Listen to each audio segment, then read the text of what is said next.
Hello guys, स्वागत है आपका कंटेंट मॉन्स्टर्स के एक और एपिसोड में। और आज के इस एपिसोड में हम रिव्यू कर रहे हैं फिल्म राष्ट्र कवच ओम का, जो कि हाल ही में रिलीज हुई है ZEE5 पर और पिछले महीने रिलीज हुई थी थिएटर्स में।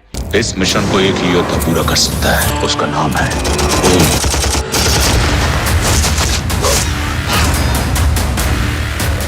अब राष्ट्र कवच ओम फीचर करती है आदित्य रॉय कपूर को एक कंप्लीट एक्शन अवतार में, जिसमें उन्हें पहले नहीं देखा गया है। अब कहानी यह है कि जैकी श्रॉफ, जो कि देव राठौड़ का रोल प्ले कर रहे हैं और गवर्नमेंट के एक इंपॉर्टेंट ऑफिसर हैं और साइंटिस्ट भी, उन्होंने एक कवच डेवलप किया है जिसका नाम उन्होंने रखा है राष्ट्र कवच ओम। और वो कवच जब वो एक्टिवेट कर देते हैं, जो कि वो खुद ही अपने हाथ से स्कैन करके और अपने आंखों को स्कैन करके एक्टिवेट कर सकते हैं, उससे एक लेयर बना सकते हैं एटमॉस्फेयर में, जिससे कि अगर पड़ोसी मुल्क अगर न्यूक भी करना चाहे इंडिया को, तो उस लेयर से गुजरते हुए न्यूक खुद ही डिस्ट्रॉय हो जाएगा और कंट्री को कुछ नहीं होगा। तो ये एक बहुत ही इंपॉर्टेंट आविष्कार है उनका डिफेंस मिसाइल सिस्टम में, जो कि आर्मी को हेल्प करेगा, इंडिया की प्रोटेक्शन में बहुत काम आएगा। इस फिल्म के बाकी कलाकार है संजना सांघी, आशुतोष राणा, प्रकाश राज और प्राचीशा पांड्या। आदित्य रॉय कपूर जो है वो जैकी श्रॉफ के बेटे का रोल प्ले कर रहे हैं और आशुतोष राणा जैकी श्रॉफ के छोटे भाई का रोल प्ले करते हैं। जैसे ही दुश्मनों को पता चलता है कि इस तरह का आविष्कार इंडिया में हो रहा है, जैकी श्रॉफ के ही जो दो पार्टनर होते हैं, सहयोगी होते हैं, वो उन्हें किडनैप करके ले जाते हैं। इस वक्त की सबसे बड़ी खबर, न्यूक्लियर साइंटिस्ट देव राठौड़ का अपहरण, या उसने खुद की देश के साथ गद्दारी। उनके पूरे घर को जलाकर राख कर देते हैं। किसी भी तरह जैकी श्रॉफ का बेटा बच जाता है और उसे उसका भाई, जो कि आशुतोष राणा है, वो पाल पोस कर बड़ा करता है।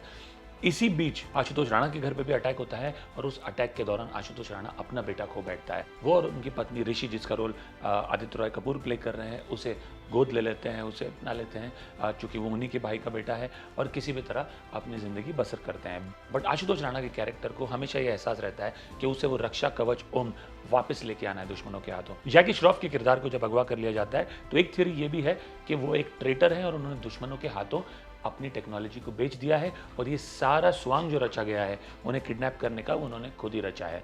आशुतोष राणा, चूंकि उनके भाई हैं, वो इस थियरी को डिस्प्रूव करना चाहते हैं। उन्होंने बचपन से ही आदित्य रॉय के कैरेक्टर को इस तरह से पाल पोस के बड़ा किया है कि वो बड़ा होकर आर्मी में एक बड़ा अफसर बने और किसी भी तरह दुश्मनों से वो राष्ट्र कवच वापस लेके आ जाए और अपने पिता को भी ढूंढ के उनकी चुंगल से बचा ले। ये करते वक्त उन्होंने आर्मी में या गवर्नमेंट में ये नहीं बताया कि आदित्य रॉय कपूर जैकी श्रॉफ के बेटे हैं, क्योंकि उनके बेटे की डेथ हो जाती है। वो उस डेथ सर्टिफिकेट में ये लिखवाते हैं कि उनका बेटा नहीं बल्कि जैकी श्रॉफ का बेटा मारा गया था। तो इस तरह से ये कहानी बढ़ती है। जैसा कि अब तक आपने रियलाइज कर लिया होगा, ये फिल्म बहुत ही अब्सर्डिटीज से भरी पड़ी है। इसे डायरेक्ट किया है कपिल वर्मा ने, लेकिन आप कह सकते हैं कि अनइंटेंशनल कॉमेडी कपिल शर्मा भी डायरेक्ट कर सकते थे। बहुत ही अब्सर्ड फिल्म है। आप अपने दिमाग को घर पे नहीं रख के आना चाहिए, आपको दिमाग को बेच के आ जाना चाहिए ये फिल्म देखने के लिए। इनफैक्ट रक्षा कवच ओम इस फिल्म का नाम है। आपको एज एन ऑडियंस रक्षा कवच चाहिए ये फिल्म देखते वक्त कि आप इस फिल्म को कैसे बर्दाश्त करें। The amount of absurdities that are present in this film are unbelievable. Aditya Roy Kapur के कैरेक्टर को जब वो पाकिस्तान की एक शिप पे जाके दुश्मन पे अटैक करता है, उसके सर पे गोली मार दी जाती है और वो गिर जाता है समंदर में, और फिर भी किसी तरह चमत्कार से वो बच जाता है। कई दिनों तक उसे एक जंगल में रखा गया होता है, अब वो वेंटिलेटर पे होता है, पता नहीं किस तरह से वो सर्वाइव कर पाता है जंगल में, किस तरह की मेडिकल फैसिलिटी से सर्वाइव कर पाता है, जब उसका ध्यान सिर्फ संजना सांघी का कैरेक्टर दे रहा है। फिर अचानक से वो एक दिन उठ जाता है और वो सारी सुपर पावर्स, जो सारी शक्तियाँ उसमें हैं, वो वापस आ जाती है और वो गुंडों को मार भी देता है। ये बात बिल्कुल पल्ले नहीं पड़ती कैसे, क्योंकि मेडिकली ये किस तरह पॉसिबल है पता नहीं। एक और सीन है टुवर्ड्स द एंड, जब आदित्य रॉय कपूर का ही एक सहयोगी है, वो अपने आप को गोली मारता है और संजना सांघी भी अपने आप को गोली मार देती है, ताकि आदित्य रॉय कपूर का किरदार बच जाए और किसी भी तरह रक्षा कवच को बचा ले।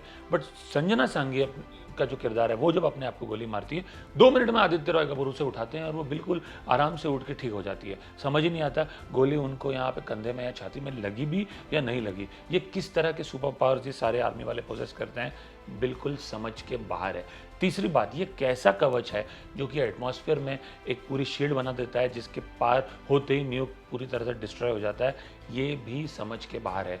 एंडिंग में जो है एक अटैक होता है आर्मेनिया की जेल में, बिकॉज वहाँ पे इस रक्षा कवच का सौदा हो रहा है।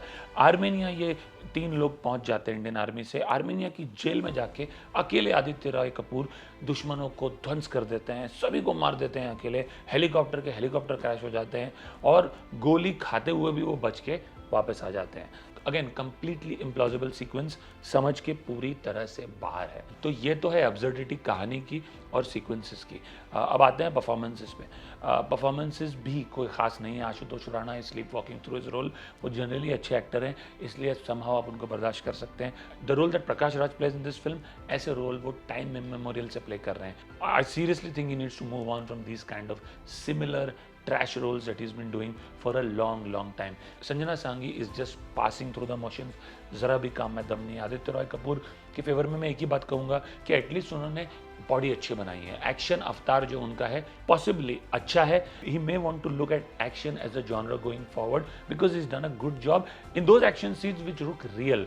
जो भी वो bombastic over the top action scenes है वो कोई खास नहीं है, बट उसमें आदित्य रॉय कपूर की गलती नहीं है, वो गलती डायरेक्टर और एक्शन डायरेक्टर की है। तो परफॉर्मेंस वाइज आदित्य रॉय कपूर ने कोई खास काम नहीं किया है, लेकिन he clearly can be seen as an action hero without a doubt. That might be the only positive that I could say came out of this film. गाने इस फिल्म में कोई भी खास नहीं है, एक भी ऐसा गाना नहीं है जो आपको यादगार रहे। डायलॉग्स एकदम क्रिंज वर्दी। एक डायलॉग है, आपको क्या चाहिए, मुर्दा विद मेमोरी या जिंदा विद होप। तो इस तरह के तो डायलॉग्स है इस फिल्म में। Everything about this film is outlandish, over the top, absurd, and इसी तरह की फिल्म्स है which is driving audiences away from the theatres. तो ये कहना कि ऑडियंस को आजकल क्या चाहिए समझ में नहीं आ रहा है, ऑडियंस जो है ज़बरदस्ती फिल्म देखना नहीं चाह रही, ऑडियंस को ये ब्लेम पास ऑन करना गलत होगा। क्योंकि इस तरह की अब्सर्ड एक्शन फिल्म्स आज के दिन में बनेगी तो क्यों ऑडियंसेस जाके ये फिल्म थिएटर्स में देखेगी, जब ये फिल्म्स एक महीने में उनको OTT में फ्री में देखने को मिल जाएगी। Why will they go to theatres? Without a doubt filmmakers need to understand that audiences are always on the lookout for a slick action thriller जहाँ पे semblance of a story हो, at least उतना भी हो तो ऑडियंसेस उस film को lap up करेगी। बट इस तरह की फिल्म कि जहाँ तो ना गाने अच्छे हैं, ना परफॉर्मेंसेस अच्छी है, सीक्वेंसेस अब्सर्ड हैं, मल्टीपल सब प्लॉट्स है, हर 20-25 मिनट में एक नया सब प्लॉट आ जाता है, एक नया ट्विस्ट। ट्विस्ट की भी एक लिमिट होती है एक फिल्म में, ज़बरदस्ती के ट्विस्ट ऐड किए जाएं उसका कोई मतलब नहीं है। एंड तक तो फिल्म ये डिसाइड नहीं कर पाती है कि जैकी श्रॉफ का जो किरदार है वो ट्रेटर है या नहीं है, और फिर जब फाइनल ट्विस्ट आता है एंड में you feel what was all this फस अबाउट। अगर यही था तो फिर ये पूरी फिल्म में फंस ही क्या था इतना। Also all in all I just feel this is a waste of a film.